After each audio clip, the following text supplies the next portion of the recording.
I'm ready, man. I'm ready to rip into this. I'm ready to fucking go. Well, we're already started, so you might as well get going.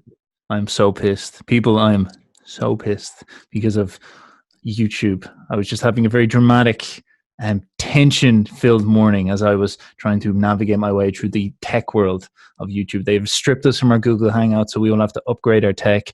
Forgiveness for no live this week, but next week it will be a lot better. We could have some very interesting developments. So today we're going to do it on the back end. We're going to do it recorded. And before we get into it, though, like I have to go through some of the research. Like the research for this one, God, this is very, very interesting. Specifically because I was looking into David Icke, who is someone who I consider.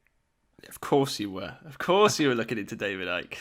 He's quite a good proponent of Gnosticism. You know, he's quite a good modern version of how that line of thinking goes. And you know that he has that famous notion where he says the queen is a reptile. Can you see that, James? I do see that. So you know that idea where the queen is a reptile? I was wondering about that because this ties into a lot of what we'll be talking about later. But I kind of think he's wrong because I was doing a bit of research myself and I realized that, like, you know, even though you might think they're all reptiles, when you actually crack into them, things are a lot different. Oh, here we go. I'm enjoying this. I've not seen these slides either. This will be a nice surprise. Hit me, bad boy. Well, what do you think? What do you think about our kangaroo kings? What do you think about our kangaroo kings now? Well, I'm a little surprised. Why wouldn't Queen Elizabeth and old Duke of Edinburgh also be kangaroos? Well, see, I only could reveal Charles and is it William the other? I actually don't know these two well. We've got Kate, Charles. I don't know this dude. I know Elizabeth. I don't know this dude either. Who's this? That is, well, I can't tell because you've got a kangaroo face. Kangaroos. That is Prince Charles. Okay. So who's this? That's Prince William. Yes, that's Prince William. And then who's this? That is Kate Middleton, the lovely Kate Middleton, far better than Meghan Markle. Your man in the middle. Oh yeah, that's not Kate Middleton. That's the Duke of Edinburgh, Prince Philip. He's the crazy dude. Yeah, I love him. I love him to death. He's racist and sexist, and in terms of quips, anyway, he's great fun. He told a Scottish driving instructor, "How the hell do you keep the natives sober enough so that they can actually drive?" Which is.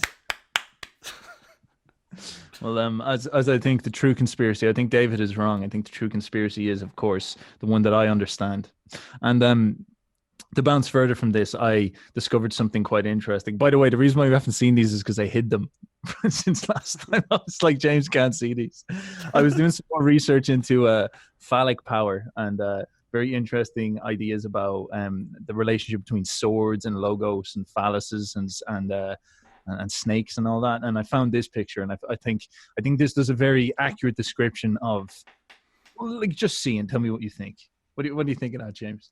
Oh my lord! Is that a kangaroo with a massive schlang? Of course it is. Why am I surprised at this point? Yes. This is a stereotypical one. I want to know what the guy with the stick is doing, though. Yeah, is he cleaning it? Is that actually like It's not a sword. Is it more like a brush? He's brushing it tenderly. Hockey. Looks like he's playing hockey with it, you know. So the schlang is that long. He just stands over the top of the hockey field and he just bats the bell to and fro. Yeah, man. This is what you're dealing with, you know. You're dealing with kangaroos who have wangs that are longer than their legs. Like, what do you make of that? Surely you're a bit afraid at this point. Well, does that sort of like hide within him? Has he got no internal organs? They just get sucked up inside him. Could be in his pouch. Maybe that's what it is. Yeah, so he sort of tucks it up and then he flops it out. Yeah, because otherwise he'd have to wrap it around his leg. It's just too long. He can walk with it. He also has that tail, and you never know what that tail might actually be, you know. That's very true. It could be like the mouth from Alien, where it just sort of extends out into the world. It's like a big dick instead. Speaking of which, I found a picture of an Englishman.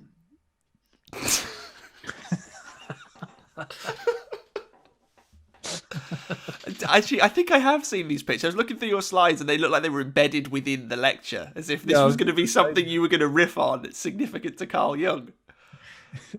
You'll see. Although, speaking of finding an Englishman, I also find a true symbol of the fertile, powerful energy of the Irishman. Well, that's the same thing. Just a bit more flamboyant. You've got one And then you've got another, and then you got another. You got three, man. Yeah, but one's literally going up his bottom. It's going out his bottom. It's going in his bottom. Look, man. You don't even have a brain. You can't understand this stuff. This is how it works. Yeah, that other picture was the definition of dickhead, literally. Yes. And then I don't believe I've anything left. I think that is the end of me. So, Jimmy Boyo, I think we've got to bounce into the Gnosticism, give the people what they want. I know they're here festering, desperate for some Gnosticism. So I think you should take it away and riff in for the start. How's that sound? Yes, absolutely. Let me try and get this nice thing up. Well, people, we obviously had our technical difficulties, so we're doing it this way. But Gnosticism is a fascinating worldview in its ability to conceptualize psychology and the tragedy of psychology and the psychological problems with the metaphysical problems with the world. We live in a very unbalanced world where we sort of see everything as rational, and psychology is like woo and all that stuff. Whereas the Gnostics tried to cross. We've talked before about how Christianity is a little bit, in some extent, too spiritual, or it causes that tension between them. And Gnosticism is a very noble attempt to try unify them. It's very interesting to see how it works. So Jimmy's going to take it away for you. Yes, I am in one brief moment. Let's sort that out. Still sorting. Right, there we go. You can see the nice number one, can't you? Yes. Because technology never likes to work. All right, yeah, so we're going to talk about Gnosticism today. And Gnosticism is something I really, really enjoy because I was thinking to myself, who the hell really were they? Because if you think about the beginnings of the Catholic Church, you had Jesus coming along, doing his Jesus-y things. And then you had his close followers, so Peter, James the Just, and St. Paul being the main ones. And they would go off and they would create his church. Peter was the rock on which he built his church, supposedly anyway. And then you had the Gnostics running around with weird ideas that aren't in the canonical Gospels. They believed in all kinds of strange things, like the Demiurge and the immortal realm of Barbelo. And you can go and read these texts for yourself. One of my favourite is the Gospel of Judas, which is hilarious. It's so different to the normal Gospels. It just strikes you as so powerful because, let me move on to a nice picture for you. There we go. There's in the Gospel of Judas, for example, Jesus, he comes in to see his 12 disciples hanging around, and then he laughs at them because they're all fucking idiots. And he goes, "You know nothing, you're all stupid," which is in stark contrast, of course, to what we normally understand as Jesus, who's a lovey-dovey man. But so these Gnostics, they had weird radical beliefs about Jesus, and they were around for about the first few centuries after Christ. And these include groups like the Nassenes, the Peretes, and the Sethians. And the Catholic Church didn't like them very much. They either killed them all or burned all their books because they're like, you guys are full of absolute shit. So that wasn't so good. So one of the strangest ideas which they have is this idea of the psychic god, and the idea that you yourself can become Christ. So what Jung believed they were, essentially, was the very first psychologists, where they saw Jesus Christ not as somebody to put on a pedestal, but somebody to emulate so that you can become like him. And that becomes a very, very important part of the story going forward. So if you think about Gnosticism versus Christianity, you could either fall into the normal Catholic frame, which is that Catholicism or canonical Christianity is correct, and the Gnostics were mentally insane weirdos. But I think another way to conceptualize this is the Christians laid out the dream on which Western civilization was built, and the Gnostics themselves were the dream readers of that dream, which is why they came out with stranger ideas. So the Christians would read into the Jesus story, we'll say, literally, whereas the Gnostics would treat it like they were dreaming a dream, and they would pull out symbols and they would stick them all together and see what the hell was going on. And we know that Jesus was speaking sort of like a dream. There's a quote from John 3:12, for example, where he says, "If I have told you about earthly things and you do not believe, how will you believe if I tell you about heavenly things?" So he's suggesting that there are two ways to go about this. I can speak to you normally in this world, or I can speak to you in a heavenly, dreamlike manner. And that's very exciting, but it's something which is very foreign to us. So if you think about what dream reading is, it's examining symbols for their meaning to the psyche. So you can actually go ahead and use them. And it's very similar to this idea we've spoken about before, which is the alchemical magnet, where they would dream up this idea of a magnet, and then they would use that in reality to get as close to God as humanly possible. And something to premise before going forward and looking at what some of their dreams were like is Jung doesn't claim any metaphysics here. He's saying, I'm going to stick purely to the realm of psychology. I'm not claiming that the Demiurge is real. Calm down. And in fact, what he says is, What he says is, this is a direct quote from Jung, is left for the Lord, as only he can will things into existence. So he's slamming down metaphysics while at the same time speaking a metaphysical language, because he's an absolute G. So there's this idea of the old magnet in alchemy, and Gnosticism actually hit on the exact same magnet. So briefly to recap, what the alchemists were looking for was some attractive force which would deliver man to God. And we've spoken about what that might mean, which is a connection between the ego and the self in Jungian terms. That's the goal of individuation. Whereas the Gnostics had the same idea, that there are multiple instances of a magnet attracting iron in Gnostic texts being the equivalent of something of that nature. So what they did is they took the Christian dream and they did dream reading analysis to it, and they extracted out a magnet, like this man here. So they would spontaneously come across, he would see that there was a great amount of attraction to this magnet, and he would walk towards it, because I'm an absolute artiste. So I'm going to go over a few Gnostic dreams briefly, to see what the hell was going on. And as we go along, they're going to become more and more developed as to what the hell this magnet might be. What is it in the Christian story that will allow you to get as close to God as possible, or in a Jungian sense, become as complete as humanly possible? So the first one is by this group called the Nassenes. And they had this idea, they were very focused on the 4 rivers of Eden, you can see there. So the Garden of Eden, if you can see my mouse, it's at the conjunction where all of these 4 rivers are, and then you have all these rivers coming out. They're all flowing eastwards. It's at the very, very beginning of the book of Genesis, and it's one of those things where we're not sure why geographical information would be included in the texts, if it is indeed just a dream. But that is a story for another day. So Sorry to interject, but is there like evidence for any things like that, or like are we? All these rivers exist, yes. And is there like ruins there of like giant people? No. There's no evidence of giant people with massive skulls. No. Sadly not. But what they were doing, these Nassene people, is they took each of these 4 rivers and they gave each of them a sense.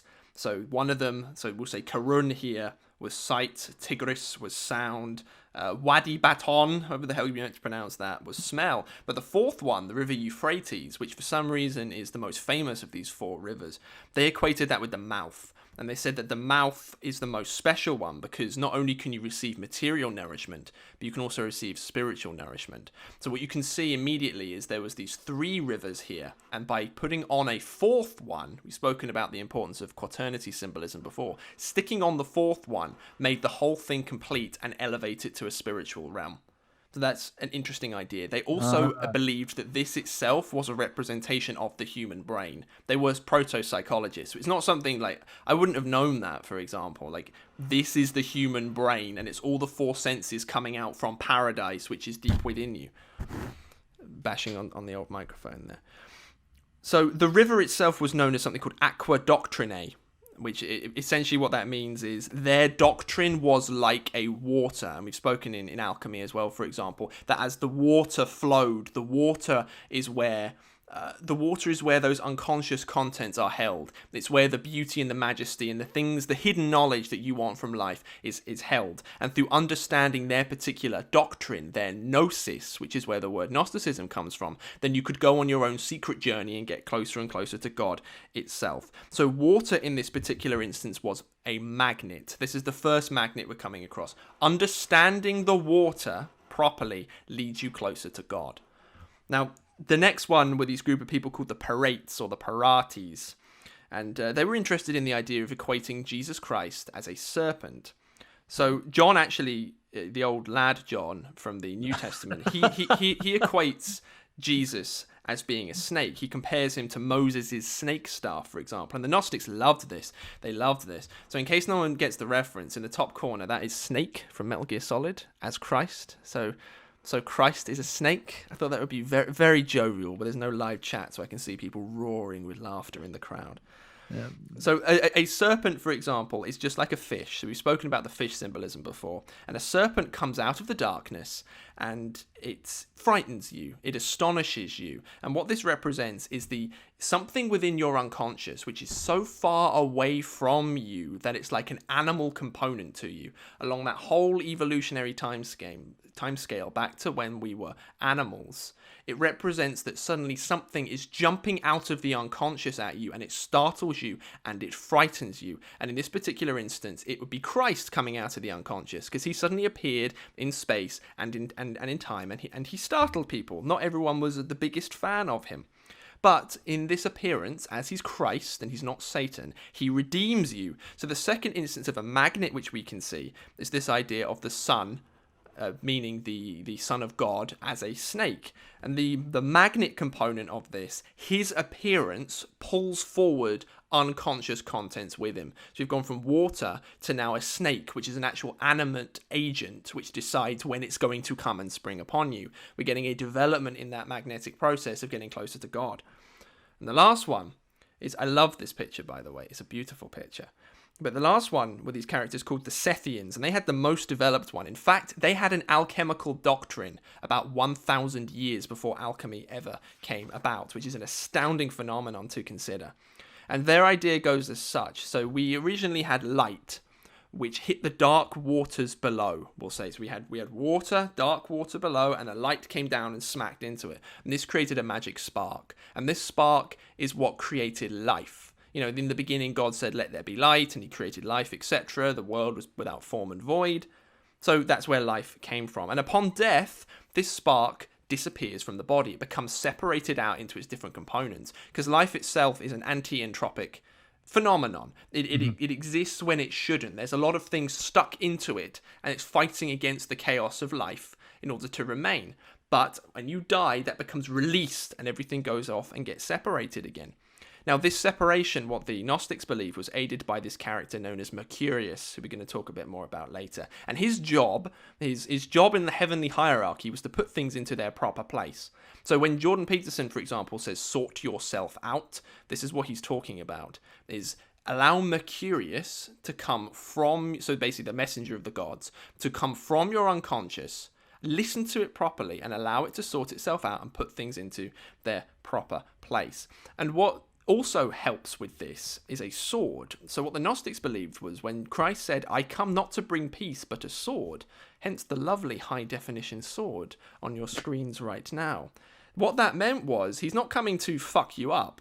He's coming to use his sword to slice down the middle of things which should not exist in their current form and separate them into their proper parts. And the sword of Christ is known as the Logos. So in this third and final instance, the magnet itself is the Logos, which puts things in their proper place. And that's a very cool idea, because we can't use the idea of water, we'll say, necessarily. We have to go and use something else. So if we want to go and have a magnet to bring us closer to God, the best we've got so far is the idea of Logos. So I'd like to touch on that character of Mercurius or Hermes, because they're basically the same guy. And he's, as you can see on your screen right now, he's seen a young gentleman asleep, and he's decided that he's going to come to sort out all of his dreams for him. And what Jung believed was this Greek god Hermes, or his Roman equivalent Mercurius, was the guy responsible for your dreams. He literally sat in your head, waited for you to go to sleep, and then he'd fuck around with your head. And he actually would fuck around with your head as well, which is really fun. In a nice little footnote, Jung sometimes writes really angry footnotes, which I find very amusing. Most jovial touch to my day. And he basically says that that Freud was only dreaming about sex so much because Hermes kept coming into his dreams and fucking with them. Because wow. he's a trickster figure. He gives you a challenge through which you interpret your dreams. They're not simple because he's there giving you a challenge, which is a cool idea.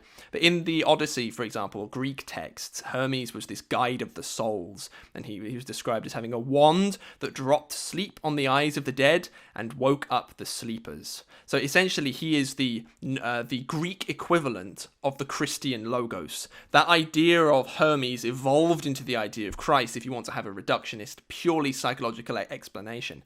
So, and there's a weird idea as well. He was also picked up in alchemy as being Mercurius. You can say Hermes and Mercurius are the same character. There's a weird experiment you can do, and no one really knows why it happens. If you take some mercury, which is where Mercurius gets his name from, and you drop it into gold, for example, a mixture where there is gold in it, mercury will attract the gold to it. What? Very strange.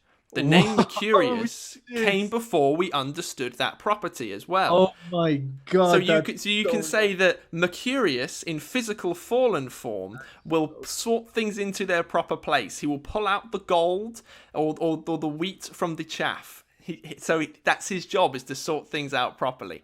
Very, very exciting That's just idea. one of those science conspiracy theories. You know, all them scientists up there doing stuff. That's one of their, like, that's crazy. That is absolutely crazy that they were nailing all these properties onto this symbol, and then it comes to manifest as a physical. That's unbelievable. Yep. Unbelievable.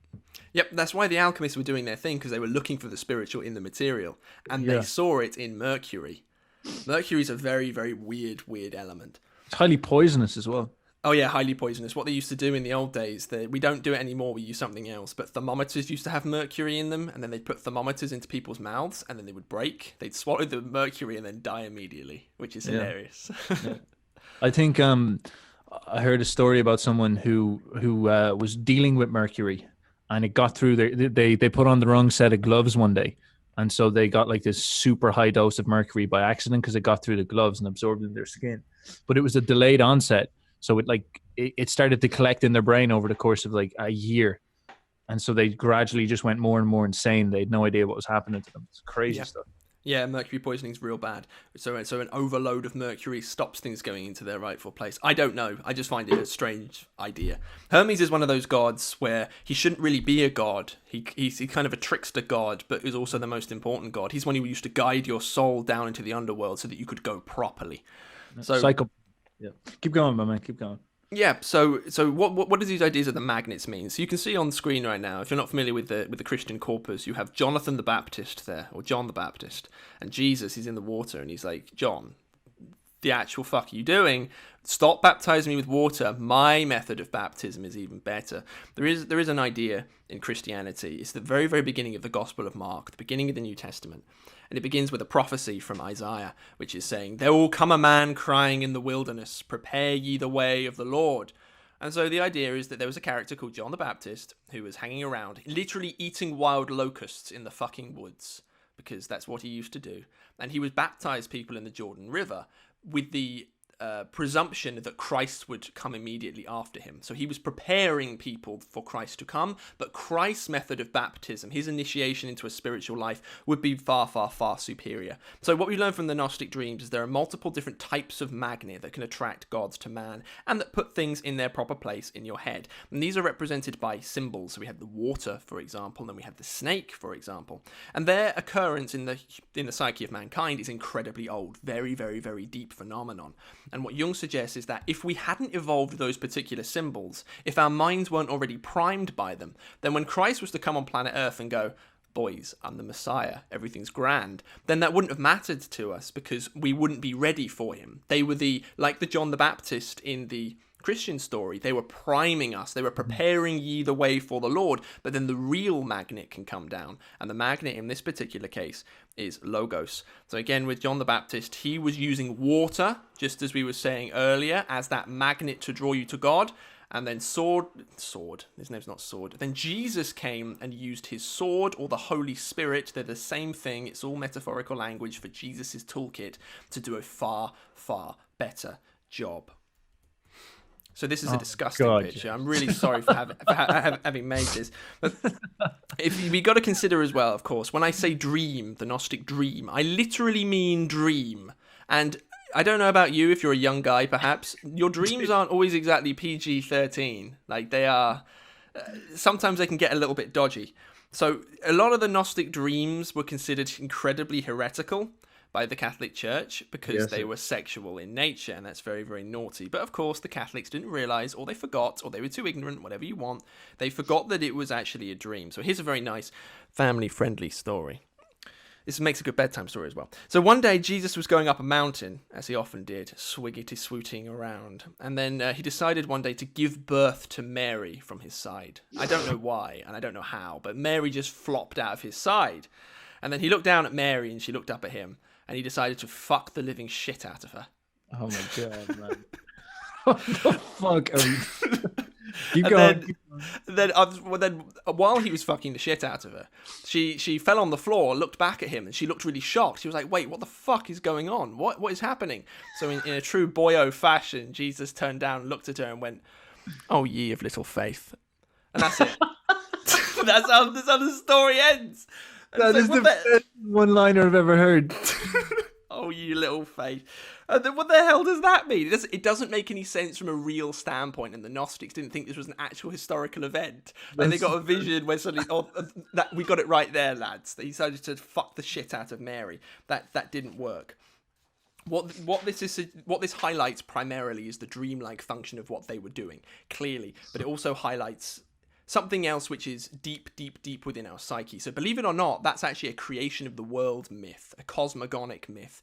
And I mention this book all the time, The Origins and History of Consciousness. Please read it. It is a beautiful, beautiful book. And so what Jesus is doing, by birthing Mary from his side, he's repeating what Adam was doing when he gave birth to Eve from his rib. And they were the very first two human beings. And in the creation of Mary, what happened was one entity became two. So when you differentiate your object from your subject, suddenly consciousness can become possible. So that act itself was an actual creation of consciousness. And believe it or not, the fucking the shit out of her part goes back to this particular symbol. And this is the Ouroboros symbol. So this is actually the deepest symbol that exists in the human mind. And it represents in the phylogenetic tree of human evolution. This is the stage where the ego first began to leave the unconsciousness. So our most recent mythological stage was Paradise Lost, where the ego fell from the self, just like Satan fell from God. But the earliest was when we first began to move away from the self, and this is this Ouroboros character. It's a symbol which is spontaneously drawn in childhood all the time. And I remember that when I was a kid, I used to draw this constantly, and I could always be really angry with myself because I could never do it right, because my drawing is terrible. Like I forget which side of the brain is academics, but I'm like 99% that way and not the other way. But I remember drawing these constantly all the time, because as our human evolution took place, our consciousness began to develop, and that's mimicked as you develop as a human being. So the first stage you would go through is the Ouroboros stage, which is this, and the last stage you would go through is, as an adult, would be your ego falling from yourself, which only took place, 2,000 years ago, 500 years ago, whenever it was. So this particular snake, he's complete. He's absolute and utter completeness. He's the character which says, "I am Alpha and Omega, the beginning and the end," in the book of Revelation. He gives birth to himself. He weds himself. He is everything. This is God, if you want to represent him. He has no opposites whatsoever. He is absolute perfection. He's beautiful. So, what happens when you turn that magnet on? It sounds like really nice theory, but what happens when you do it and you get closer and closer to the Lord Jesus Christ, our true Savior on this old planet? Well, the idea of God isn't something which people just spontaneously made up. It's a word, at least, which describes an experience which alters your consciousness. And we cannot see him through science, but we can experience him. And if you follow the magnet, which is Logos, one of the magnets anyway, then you can encounter him. God himself is that Ouroboros character right there. He is perfection and he has no opposites. So therefore, when you encounter him, he removes your opposites. And what that means is you currently have many conflicts in your life, one thing against another. What should I do? Maybe it's in your conscious life, maybe your unconscious life. But an encounter with God removes those opposites from you, which is why people who encounter God, people who are very religious, are peaceful people. When you encounter the self, you are a relaxed person. You feel the ultimate truth. There are no conflicts in your life. Initially, what this does is it causes an immense amount of disorientation, which is what the alchemists called chaos, alchemical chaos. In fact, Goethe himself actually described Satan as the strange son of chaos. There's that strange dynamic where you cannot comprehend what happens when you go and you reach the self itself. So once you encounter him, you become fucked up for a while, essentially, and then you start having encounters of quaternity symbols. And one of them, my favorite one, is this fourth man in the fire story in the book of Daniel. Also a great Johnny Cash song. You had the three men, Shadrach, Meshach, and Abednego, in the fire, and they were able to withstand the fiery furnace, which they were thrown into for being heretics, by the fourth man, who was like the Son of God, coming in and saving them. So the fourth man's appearance was like this quaternity symbol. Their encounter with God made a quaternity symbol, is what that means. And the last little tiny spiel I've got going on here, this has gone on for a little while, is how you can become Jesus Christ, because that's something I think which we all want to do, at least just for a party trick. That'd be very nice. So of course, following this magnet, we'll just call it Logos for now, will lead you further and further down the path of becoming Christ and getting closer to God. This is individuation, Jungian individuation process. Now, Jesus Christ himself began in history as a man. And what the Catholics did, and in many ways the Orthodox did, lots of us like to do, is we like to relate to a man, a whole personality, that he is there in the clouds and we can pray to him and he's wonderful. The Gnostics weren't doing the same thing. As they were dream reading Jesus as a man, they began to take his personality apart. And that's when you started getting weird symbols like him fucking his own mother on top of a mountain. And that was somehow the creation of consciousness. So the Catholics didn't like that particular worldview. They wanted Jesus to remain as his own man, distinct and separate from us. So they started killing the Gnostics or burning all of their books. But by the Gnostics dissolving his personality down into dreams, in doing so, that energy was able to go inside their own psyche and they would assimilate the Christ figure themselves. So by taking Christ apart, you become more like Christ. And that was their idea of gnosis. By truly understanding what it meant, in other words, dream reading it in an abstract way, then you would become like Christ. And if we don't do the same, in other words, if we do not have a symbolic worldview, then Jung has a very serious warning for us. We need to read the dreams of Western civilization to see what they mean and what we need to do, or we will not become like Christ. The opposite will take place. Christ will remain but another man, and we will not assimilate him properly. Instead, by default, we will begin to assimilate the Antichrist, because we have to do what is the opposite. And as we assimilate the Antichrist more and more and more and more and more, like they did, for example, in Soviet Russia, and like we're currently doing now on a mass materialistic political delusional scale, Jung's warning is it's not going to be a very good prognosis. James. That's actually a brilliant springboard with which I can launch into my discussion of what I discovered in this chapter. So please excuse me as I tear into it, because James is setting up a very, very important premise. And the idea is that the Gnostics were essentially dream reading the world, trying to figure out where are they, what's going on. So we have this problem where our conception of the world is very singular. We think there's this material world, and we think all of our psychological nonsense and all of our dreams and all of our thoughts and all of our emotions are utter bullshit, and they're not really real. They're sort of these epiphenomenon, almost like this smoke that is coming off the actual fire, which is life. And that life is the material world of rationality, and reason is the correct way to deal with that. The problem is that the way you operate in a world like this is that you have to pretend all of this stuff that you fundamentally experience in your life, such as your emotions, such as your dreams, such as your visualizations of how the world works and all that, you have to pretend they're not real. And that causes a huge amount of conflict, because then you get this sort of division where all of that stuff doesn't matter. And if all of that stuff doesn't matter and it's not real, you have to live in this fallen world. And that's a very Antichrist way of looking at things. The Gnostics were trying to solve this problem. The problem is we need to unify these somehow, because they're very hard to unify. How do you unify the outside objective world with the inner confusing world? How do you how do you do justice to what Dawkins would see as the cold mechanical universe where reason reigns, but also do justice to the emotional universe that is inside your own very soul? How do you figure that out? What do you do about that? And so the Gnostics would have thought to themselves, okay, we need to combine it all together. This is the energy that would have been going into their notion of the dream reading. They would have taken all these symbols of Christ. They would have taken all these symbols of whatever's going on around them, and all these ancient symbols, and they mashed it all together to form a perspective. And that perspective eventually turned out this really, really profound idea, like one of the most profound ideas I think humans can ever really think about. And that is the idea that we live in a simulation. That when you merge all of your psychology with the reality that you live in, the only conclusion you can come to is that the reality you live in is fake, that the reality you live in is not real. There's something wrong with it. There's something inherently delusional about it. And of course you've heard about the Demiurge, but But that is the end result that they got to, that there's something wrong about it. So the world that Dawkins wants to compete with, the world of the material, he believes, the Gnostics would have believed, is essentially a false world, an upside down world, a trick, a wool that was pulled over your mind in order to keep you trapped. And this echoes painfully in all of our souls as we try to figure out, what if the world we live in is not the real world? What if we live in an imaginary fake world? Who knows? And so the way this manifests is their belief in, how do I escape from it? How do I get out of this world? So they believe that, first of all, they read all these dreams that are going on, and then they conclude from reading them that we in fact live in the ultimate dream.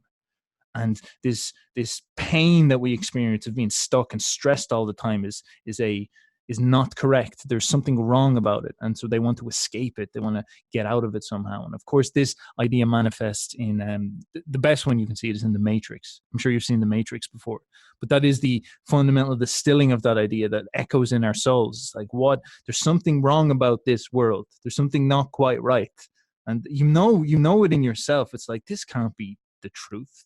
This can't be reality. Like, I'm burdened with pain. If I focus on the material world, I have no connection to anything important. And you see what happens when fundamentally we take the opposite view and say this is the only world. You see just widespread nihilism just take over completely. And it's almost as if we do what Nietzsche said, where he said we throw off the overworld and we focus on this world. And what happens then is that the Demiurge, the owner of this world, becomes the god. And then what we end up doing is worshipping the world he has created. But the world he has created is nihilistic, cold, empty, pointless, fundamentally a prison, a trap. And so we want to escape that. And we are trapped in this prison through very, very often our emotions themselves, our desires, as they would classically have said. Satan's ability to pull us around and keep us entrapped in this thing is to do with his ability to make us fear death, to make us fear losing status, to make us fear losing food. And so these desires keep us anchored to this reality of the Matrix, where it is regulated in some sense by evil beings that are keeping us in here for some reason. And to wake up from that is the big question. And the Gnostics dream read and said, oh, fuck, all these dreams that we're getting, all these visions that we're getting from the other side, and all these people like Jesus who came down and gave us information are actually trying to swoop into the Demiurge's world and say, do you realize that this is not the truth, that you are actually asleep, and I want you to wake up? And there's a way out of this. It's like Morpheus coming to Neo. He's coming to Neo and saying, there's a way out of this, but you're trapped and you have to follow if you want to escape. And what's interesting, like from reading the Aion chapter, you get a lot of, you see a lot of very interesting beliefs and myths that Jung picked up on. And one of them was that the Demiurge created us and we were worms. He created, so like the Demiurge flew down, he fell out of heaven. And he wanted to create something like heaven, so he created Adam. But Adam was essentially just this useless worm. And that's sort of, it's an undignified way of looking at humanity, but it is sort of what we are, if you think about us in a purely rational sense. And this is what's interesting. If you have a rational perspective on the world, like a materialistic, rational perspective of the world, you don't see humans as anything divine or special. There's nothing about them that's special. Their consciousness is just an epiphenomenon. They're advanced animals, nothing more. And you sort of do see them as worms. Like, they are quite easy to manipulate. If you get enough money and a high enough position and enough control, you can just use advertising to keep people addicted to you can get people buying anything, nearly absolutely anything. If you can just figure out their psychology, hit their pain points, hit their desire for sex, give it to a good looking person, stick it up in an advertisement, you can control them in some sense. And so, are they more than worms? Are they more than these single digit creatures that just crawl around, consume, don't do anything, don't achieve anything, and even everything they achieve has no meaning in the end, because we live in a materialistic universe that's going to crash? You keep them stuck in that, and then they die, and then it's all over, and you can just manipulate them in the meantime to make you happy, and you have more worms to eat yourself.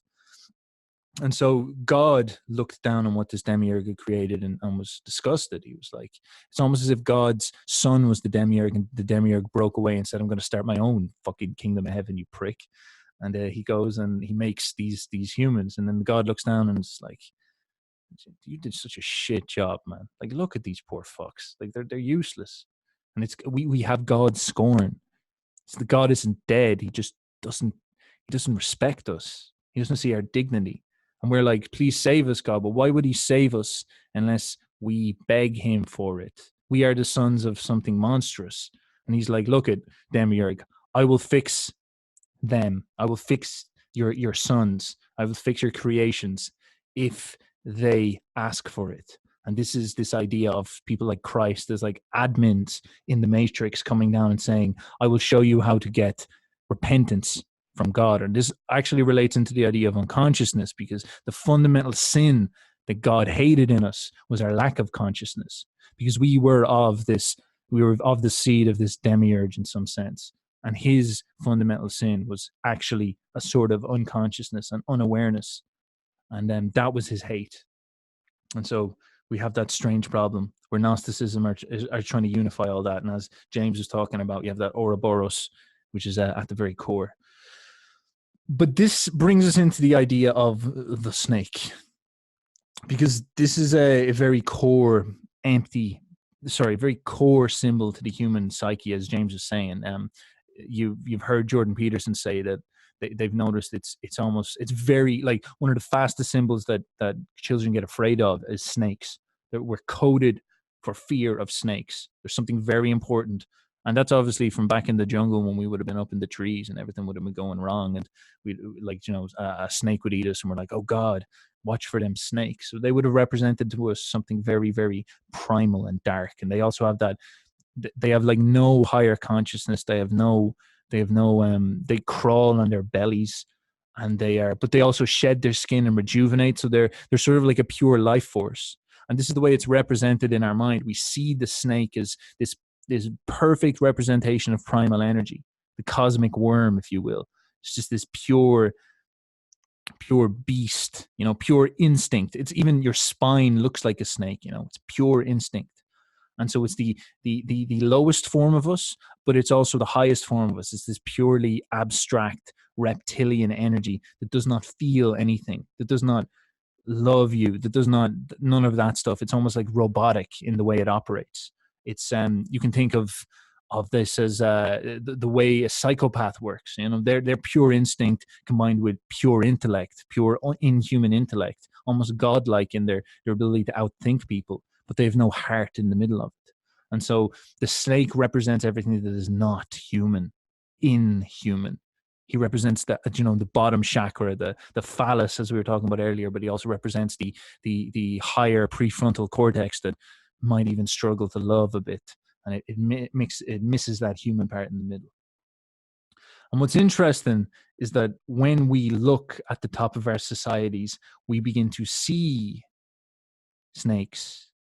Like, if you even think, yeah, if you think about the way people describe people who betray them, they'll call them snakes. If you think about the way people describe, traders, dishonest people, and people you can't trust, they'd be like, "There's something snaky about them. Don't like that snake." And David Icke is quite famous for introducing that meme that the ruling class are in fact reptiles, which is a brilliant idea because he's suggesting that the people on top are reptiles, cold-blooded robots, and they don't see us as one of them. They see us as something else, and that is him projecting, like, or possibly, maybe it's fucking true, who knows? But if we were to look at this psychologically, it's like he is projecting on the world his notion of the people at the top represent something that is unhuman, and it's the higher human thing. The fundamental idea of the reptiles controlling the world is that they don't have empathy, whereas we expect everybody to have this sort of humanness to them. But of course, when you get to the top of the world, you stop seeing individuals, you start seeing digits. And it's actually quite necessary because it's hard to run a society if you don't if you treat everybody as like, if you have too much feels when you're running a society, you're not going to make clean decisions. You're not going to make the rational decisions to organize the world. And so in some sense, when you're at the top of society, you have to act a bit snake-like. You have to act a bit reptile-like. It is just a consequence of the world. And it's as Jesus articulates it the best when he says, the prince of this world, the God of this world is evil. He is the evil God. Like the God, the world we live in is ruled by tyrannical forces. There is no way around it. It's very hard to have a good king. It's not impossible, but in some sense, if you want to master the material world, you're going to have something hollow, something cold-blooded about you. And you even know that yourself. Like, we as humans are attracted to leaders who are ruthless but get the job done. We would trade empathy for a monster who is on our side, that type of thing. And so someone like Ike is doing some very interesting work, and I'm going to get into him a lot because he is the best representative of someone who thinks like a Gnostic nowadays. Maybe he believes the worldview. Maybe he doesn't actually get the psychological angle of it, which is interesting. But he actually believes physically what is going on is that at the top of the world there is a pantheon of snake people, and what they have done is they are masters of the material world, and they are actually in league with the Demiurge in an attempt to keep us all trapped so they can feed off us because we are like food to them.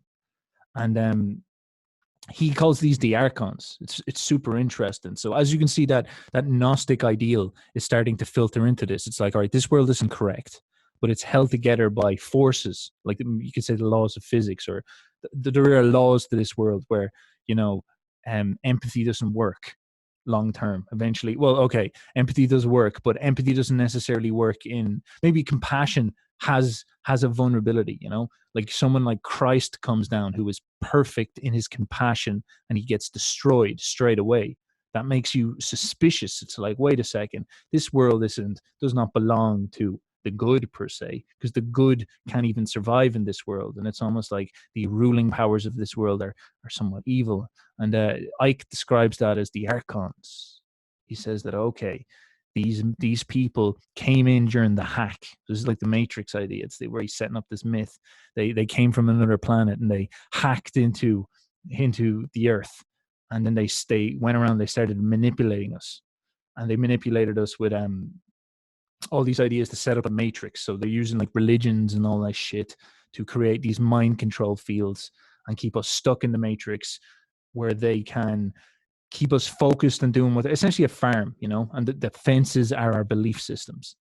And that's what he sees going on. He sees these people flowing down, these evil forces keeping us trapped and keeping us away from the truth. Yes, here's a quote from him. The existence of a force manipulating and directing human society is an immensely common theme across religions and cultures the world over. There are many different names. Just a few of them include the Archons from the Gnostics, the Jinn from Islam, demons, Christianity, Flyas, Central America, serpent gods, the Far East, Central America and elsewhere, the Anunnaki, who were also reptiles from Sumeria, Chitui, Zulu, Snake Brothers, Hopi, and Star People. So you can see this idea of ruling pantheons and this notion of even the reptile thing being mixed up with them. And they all serve this Demiurge. Ike was saying that he lives on Saturn, but the Gnostics would say he is the god of this world. He is the material ruler, if you will. And their belief system, the Gnostic belief system, then gets slightly different, because they set up this frame that there was God in heaven, and then they had God's son, who was this admin that we experienced as Jesus Christ. And then they had Sophia, and Sophia was the wisdom goddess, but Sophia fell away and she gave birth to the demigod. And what we experience as time is actually Sophia going through her moods as she's trying to come to terms with what has happened to her. So this is Sophia. This is our sort of our mother, the fertile ground, and the Demiurge is the beast that came out of her in some sense after the fall. And so we are living in the like time and the seasons and all that stuff. We are trapped in her dream in some sense.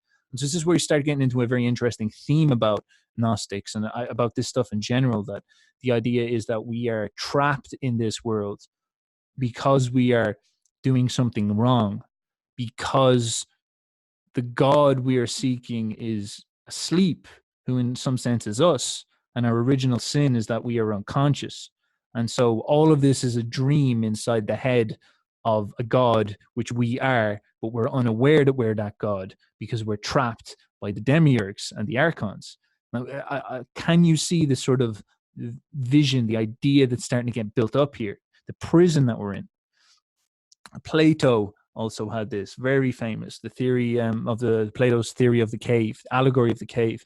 The movie The Matrix, I think, was based off this, although they were obviously researching all this stuff when they made that film. But the allegory of the cave is that there's a load of people trapped in this cave, and behind them, they're looking at a wall, and behind them there is a set of people who are holding up these symbols on sticks, and there's a fire, and the shadows coming off those symbols are reflecting on the wall.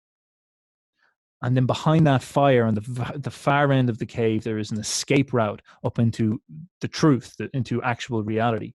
And so these people are looking at the wall, seeing all these shadows, seeing all these forms, believing that they're seeing the truth, when in fact this truth is getting put up over their eyes by these strange deceivers of sorts. There's a set of people keeping them imprisoned in some sense, and they can't wake up from it. They are trapped in it because what they believe they are seeing is the truth, but they can't wake up by saying, what if what I'm seeing is not the truth and there is something else to it? What if I'm in a simulation? What if I'm in a fake world, as the Gnostics thought? Or as David Icke is saying, what if with the world we live in now is just this control tool of the Archons?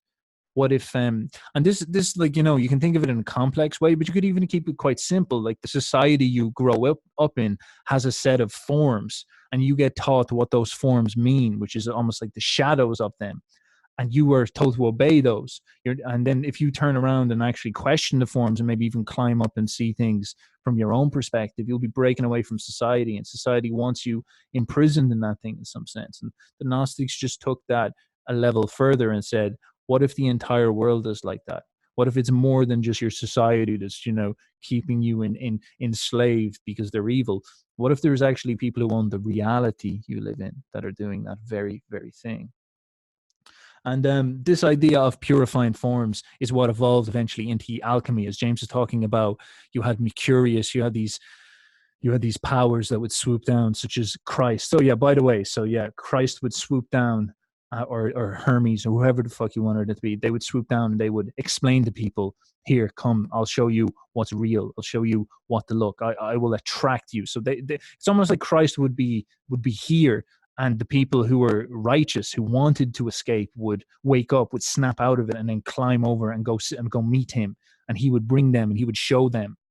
And so the alchemists started to get this idea that the way that they would do that is that they were following that instinct, that there was, okay, there's something that I need to know. I need to figure out about this. There's something I need to purify out of this. There's something wrong with this world that's dirty, and I need to purify myself out of this. I need to lift myself up to something higher, to bring myself closer to God. It's that idea of bringing yourself out of unconsciousness into consciousness. Jung would say this whole endeavor was premised off this unconsciousness, this unconscious state with they're in. The alchemists would work to try to develop consciousness, individuate themselves to the point where they would wake up and escape from the reality. They would find the philosopher's stone. They would meet God and get eternal life.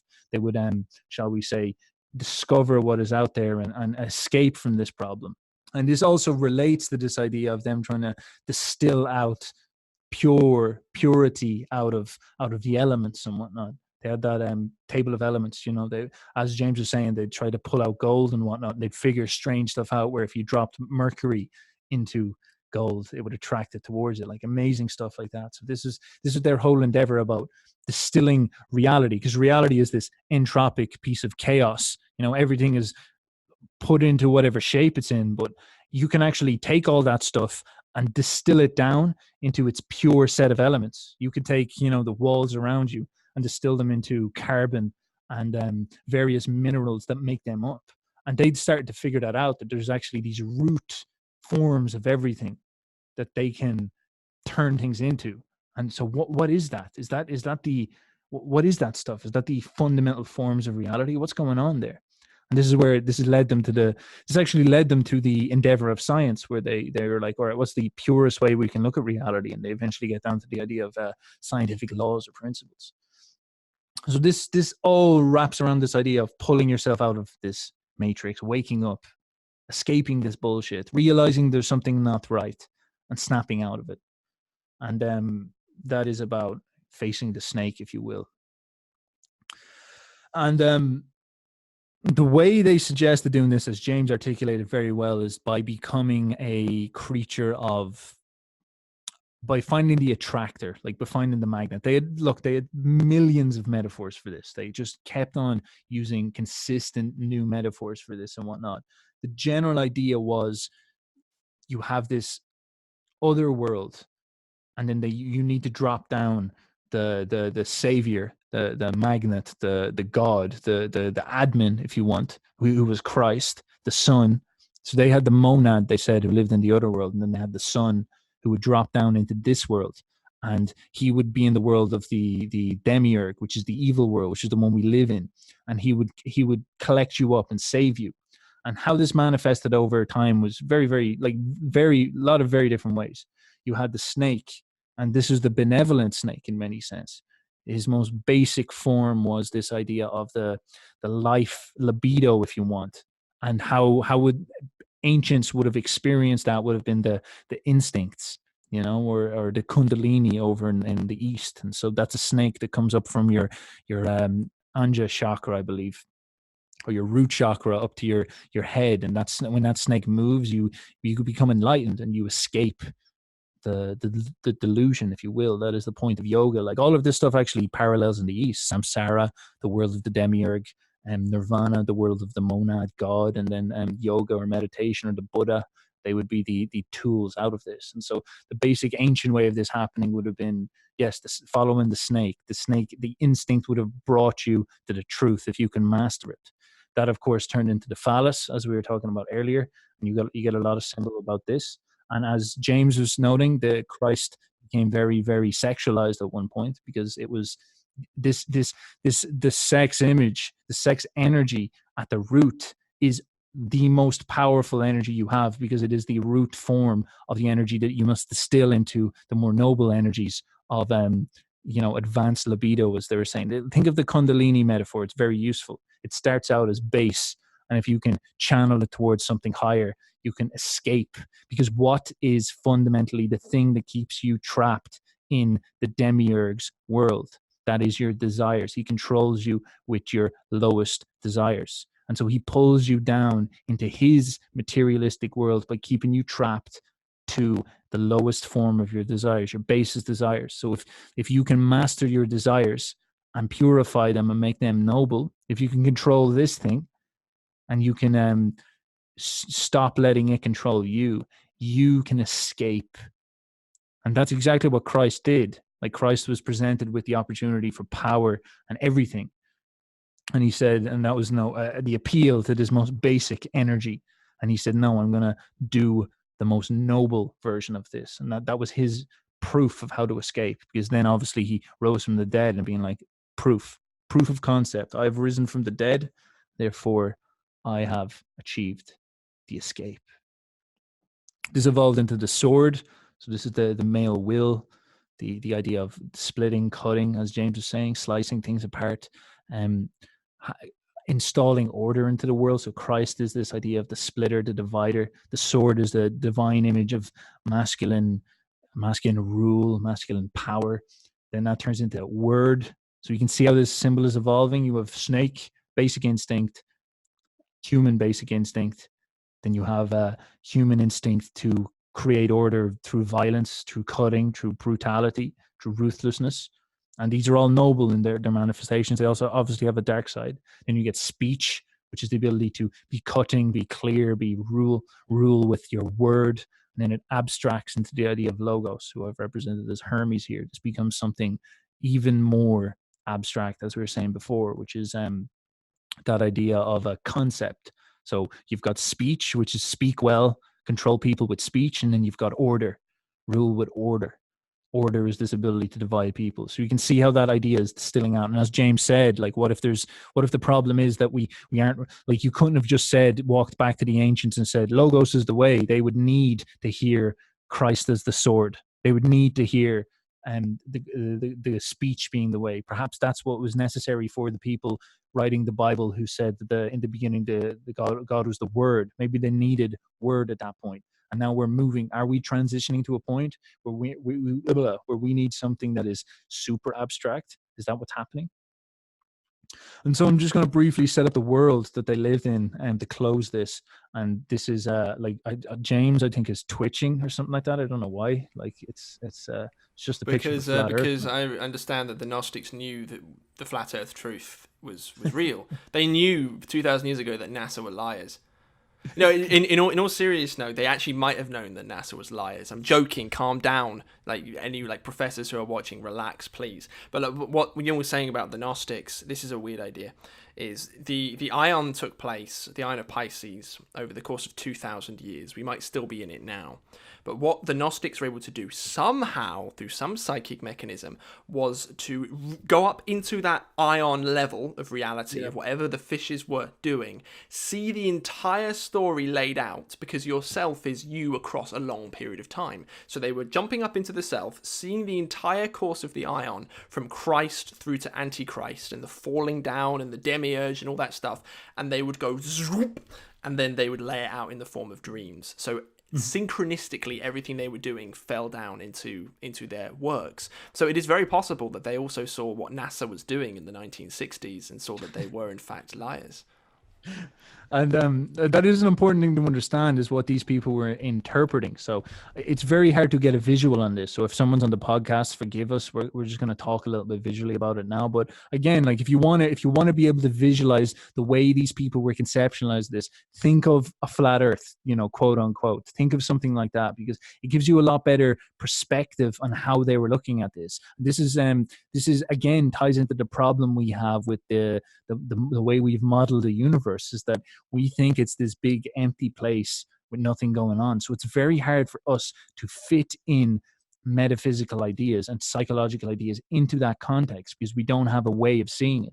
So metaphysics, in some sense, is a way of unifying these psychological ideas with the material ideas. And our crisis is that, since we've discovered that we live on like a round globe flowing around the sun in an empty, dead, cold universe, it's almost impossible for us to create a metaphysic, because they're like, how do you fit that in?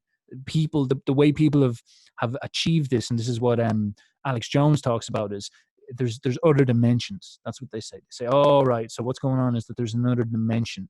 So even though the universe is big and empty, there's actually a way of going into a different version of the universe we're in. And you see the people who are talking about simulation saying, okay, right, we don't live in a flat Earth, we live in this big empty universe. But the way they fit in this metaphysic, this idea that the Gnostics are going to describe here, is they say, okay, well, there's an alternate reality. There's an alternate timeline. Different timelines, different metaphysics, simulations. The Matrix was a brilliant conceptualization of this. So this is what's so genius about the Matrix, is that it fit that metaphysics. It fit this metaphysics into a new metaphor that worked for the post-Newton, post-Galileo age. And that's really important to understand. And you can even see, like, if you want to psychologically analyze a flat earther, in some sense, they're trying to bring that stuff back. Like, and that could be a danger in what they're trying to seek. Like, maybe there's a need for them to find this, because it will prove that God is real for them again. And that's them reaching for this metaphysic. And that's not even to say that they're wrong. Like, who fucking knows at this point what's going on? Like, Elon Musk is saying there's a simulation. Like what do we know about what's going on? And this is the struggle that we had. We don't know what's going on. We fundamentally can't know. And the Gnostics were saying, the obsession with understanding the material world is a delusion. It's a mistake, because this world is always meant to deceive you. Even if you think the earth is flat, you're still trapped underneath the firmament. If you think the earth is in the center of the solar system of a dead, empty universe, you're still trapped in this dimension. You're always trying to escape, because the Demiurge owns this, and his job is to keep you trapped. and your job is to wake up. And so, as James was saying, they would wake up and they would lift out of the firmament and enter into the heaven. And what was heaven? Only it was the world of ideas. And in some sense, this is, you can even think of it as the world of memes in some sense. Like the way memes control us, communism ripped through the 20th century and just took people up and possessed them. That's a meme taking control. And if you could lift up into the meme world and just think about ideas, if you want to keep it rationalistic or materialistic and whatnot, you would be perceiving a vast amount of very interesting things if you could map out that imaginary dream world, like someone like Nietzsche did. So they had this conception of this world, and then the firmament was this seal, like the prison walls, and then above it was this sacred space which was made of water, heaven, if you will, heaven of water, where the gods lived, or where God lives, where the monad was, where the center was, or whatever. And this is what we call heaven. And up there is the waters in heaven. So James talked about the Euphrates and all that, and it was that suggestion that out of the sky you can also get that water, that healing water. And you'll notice then that a lot of these saviors, a lot of these admins have this watery element to them. You have Christ coming, because this is super interesting. You have the water underneath, which is the unconscious, which is the derp state we're in, if you will, the demiurge derp state. Then you have the waters above, which is the water of the water of being saved. So it relates to the idea of like the snake below is the basic instinct, and then the snake above is the robotic, cold, dead instinct. And it's also the same with our world. We have the unconsciousness below, but we also have the unconsciousness of what's above. We're trapped in the middle. We're very much trapped in this in-between place. And so, and Elon Musk and Alex Jones and those Joe Rogan podcasts, they're saying that there's this sub rendering lower place, they use very technical machine language, but they say that beneath us there's this lower dimension where that renders this dimension, and above us there's higher dimensions. And Alex Jones then adds the myth on top of it. So Elon Musk said that about the dimensions, and then we're in this sort of middle dimension. And Alex Jones says that the lower dimension is trying to pull us back into it, whereas there's the higher dimension is trying to lift us out of it. And so you can see these people describing Gnostic beliefs, and like, is that any different than heaven and hell? It's all the same in that sense. And so these you can see them building that belief together. And you have someone like Christ lifting you out of unconsciousness, and he can walk on water, he can walk on unconsciousness, but he'll never fall in. He will never fall into unconsciousness, because he is purely of God. He is purely of true consciousness, true awakenedness, if you will. And so, you have that idea of Christ returning to earth out of heaven, Christ coming out of the waters of heaven, and that type of idea. Now, this is what's interesting about this, is it transcends not only Christianity, but it's quite present all around the world, everywhere. Vishnu comes in across the waters. Enki comes in from Sumeria, out of the waters. I believe Vishnu himself actually comes out of the sky waters. And Vishnu is the Christ figure. Like, Christ is considered a version of Vishnu over there in the East. They were like, good old Jesus, yeah. He was Vishnu come down. So they have an interesting way of viewing this. They believe that this permanent archetype is this permanent position of the admin is Vishnu. And what happens is he comes down in various different forms depending on the Aion, if you will. And so, as we were saying, he might have come down as a snake initially. Then he came down as the phallus. Then he comes down as the sword. Then he comes down as the logos, the word. And so he comes down in the form of Buddha. He comes down in the form of a great person. He comes down in the form of Christ. So he is the centralized archetype coming out of the unconscious. And Enki, as well, as you can see with Enki here, he has fish coming out of him, because Enki was a fish god. Enki was came out of the unconscious just the same. Enki was the bringer of technology to Sumerians. And it also relates to that idea that we were talking about earlier, that this is all set up in a sort of God not being conscious. It's almost like this is a dream of God.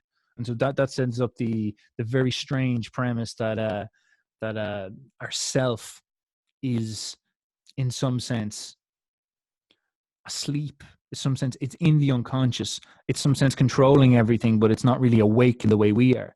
And so this sets up a very, very crazy idea that Gnosticism suggests, is that maybe what we're trying to do is we're trying to create a universe together with God. And where we imagine if we're the forefront of his creation. Imagine if we're the like he's using us as the hand, the craft forward, and what we need to do. We are him. We are gods, they say. We are gods. God leapt down via the Demiurge into this reality to craft a new reality, a new kingdom of heaven, if you will. Or he wanted to do the next movement of a symphony. And so in order to do it, the whole drama of that movement, of that part of the story, of that part of the symphony is us becoming awake. And so it's almost like he is asleep, and our experience is his awakeness, as his like our experience is God himself becoming awake, and our endeavor is to try wake up the God in us, get back to that, and then we move the whole story forward. And that's the whole big drama that's going on. And so the whole ruthless side of it, where there's this cleanser versus this merciful side, the sword as Christ was, taking away the gold and putting away the chaff, is this God going through this endeavor, and then at the end, when he properly wakes up, when he properly comes back, he says, okay, cool, these are the people who brought us forward, and this is the shit that we don't need. It's almost like he's a sculptor or something. Whew. And so all these metaphors keep coming up. You get the fish that comes out of the water, you get the snake that comes out of the water, and then of course the dark side of all this stuff is the Demiurge himself, where the unconsciousness can reach out of the water in the form of the Kraken and pull you down. Or as we talked about, those that we should focus on. You have Cthulhu, who's dead, dreaming and asleep at the bottom of the earth, and he will come out and he will pull you down into permanent unconsciousness. That is the Demiurge energy, or the anti-God, if you will, or maybe God's super dark side and whatnot. And one of the last things I want to go into is this idea of this water, this unconsciousness, and at the very bottom of it being this super powerful force, which is the self in some sense, but also the dark side of the self that we were talking about, the ultimate unconsciousness, the death of all deaths. And our tragedy is that we are these humans that are falling down into the waters, and we get eaten by the whale like Jonah did. And as Jordan Peterson says, we need to awaken our father out of the unconsciousness.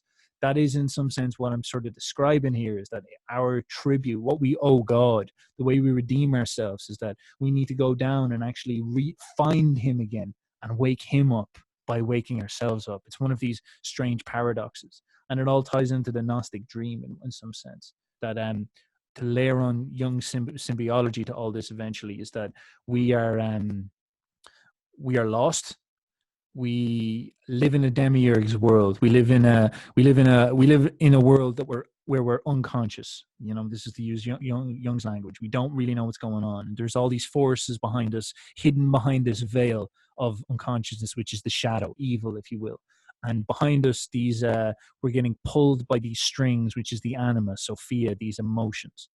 And what we need to do in order to become to succeed, to do the right thing in life, if you will, is to go past that shadow, go past this veil, which is the surface water, go into the deep, move past Sophia, who is almost like the evil spirit who will deceive you if you're not careful, but also the one who will guide you if you are, and go all the way down to God, which is the self, and reawaken him. He's at the very, very back of your mind, and re-energize that, and you will be, and then you'll snap a connection to him, and then be a good actor in this world. You'll be saved from this world. You'll be able to do the right thing in this world. You'll be conscious in a world of unconsciousness. And if you can achieve that, especially the thing that will help you is the Son or Christ, he will guide you there. You will achieve a good life, per se. So the reason why we can't do this anymore, or the problem he was suggesting, and this is the final quip I'd like to drop in, is that we becoming rational, when we fell, there were some deceptions that we had to avoid. We had to avoid the deceptions of falling for evil, falling for the dark sides, falling for the, as I said, Cthulhu and all that, falling for all the dark sides of these symbols that we're talking about. And we fell for it. We became materialistic. We became rationalistic. We stopped believing that the laws of the universe had any psychological consequences. We believed they were just material machines. And so we lost the idea of moral law. We lost the idea of anything being able to be justified, anything metaphysical being able to be justified anymore. We became psychologically imbalanced. And so that's a big problem.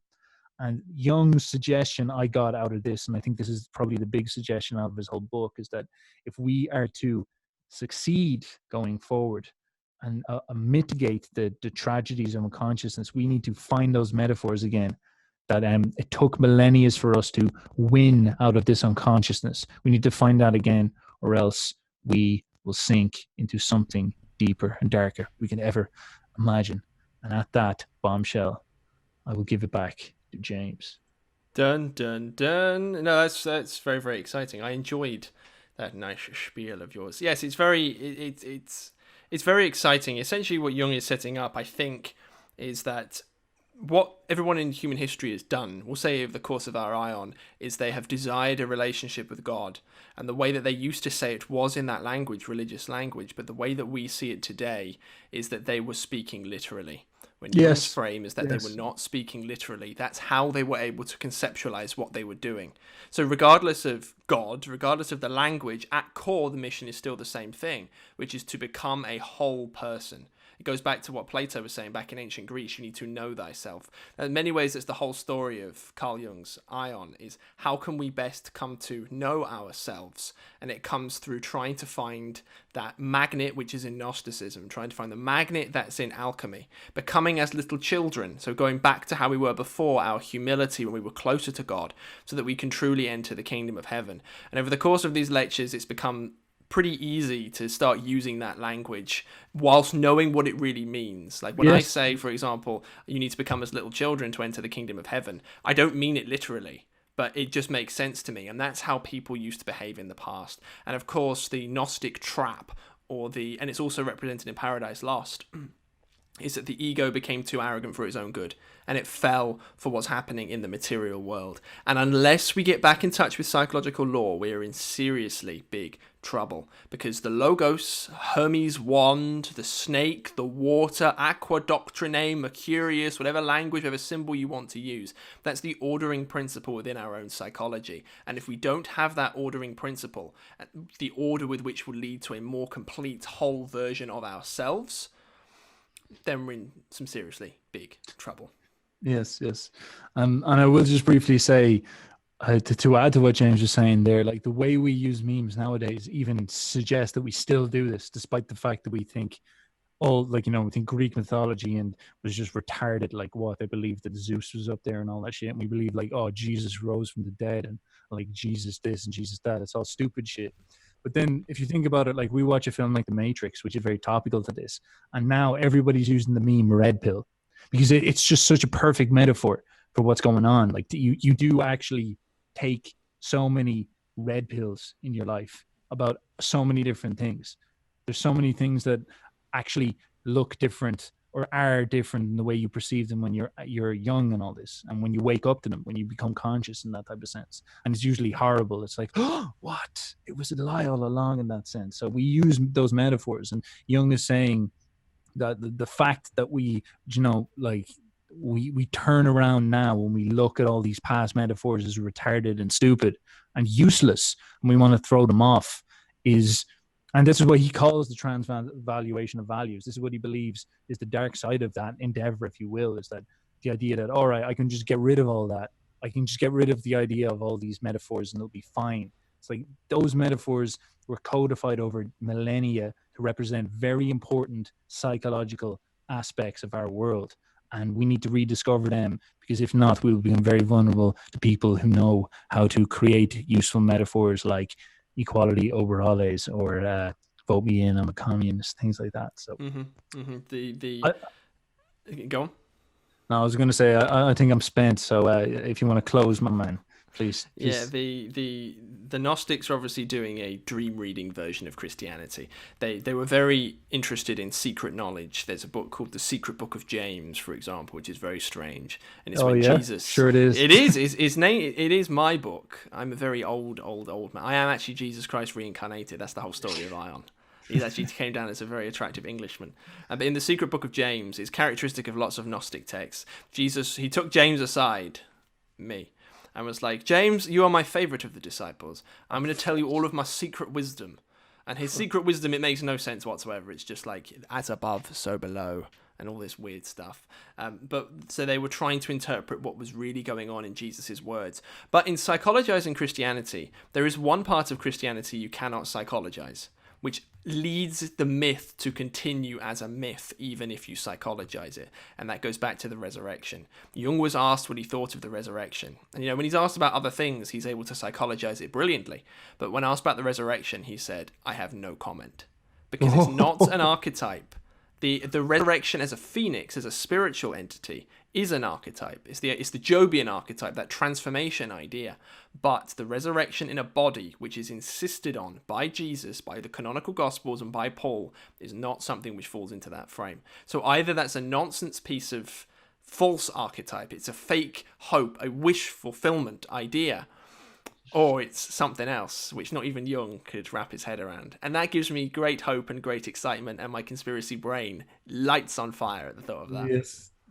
It's it is the crux of Christianity. Of everything really. So it's unbelievable.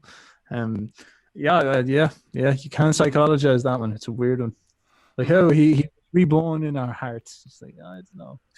Yeah, no, he came back and he showed people the literal physical holes in his hands, and they also didn't recognize him. And I don't know what that means. But people, we have one more Aion lecture left after this one. It's very technical. It's very, very difficult to try and wrap our heads around, but we'll do our very best for you. And once that final Aion lecture is over, we don't know what's going to happen. So if you have any suggestions on future projects, please let us know in the comments down below. Not in the live chat. Normally this is when we would say, hello, have you got any questions for us? But we don't, because YouTube has decided that we are too sodomaic for them to exist on their platform anymore. Yes. Like I will say, no, YouTube hasn't done anything bad to us. It was just that they're changing the way they're using Google Hangouts and all this. So we're just having technical difficulties with that. People, I hope you enjoyed.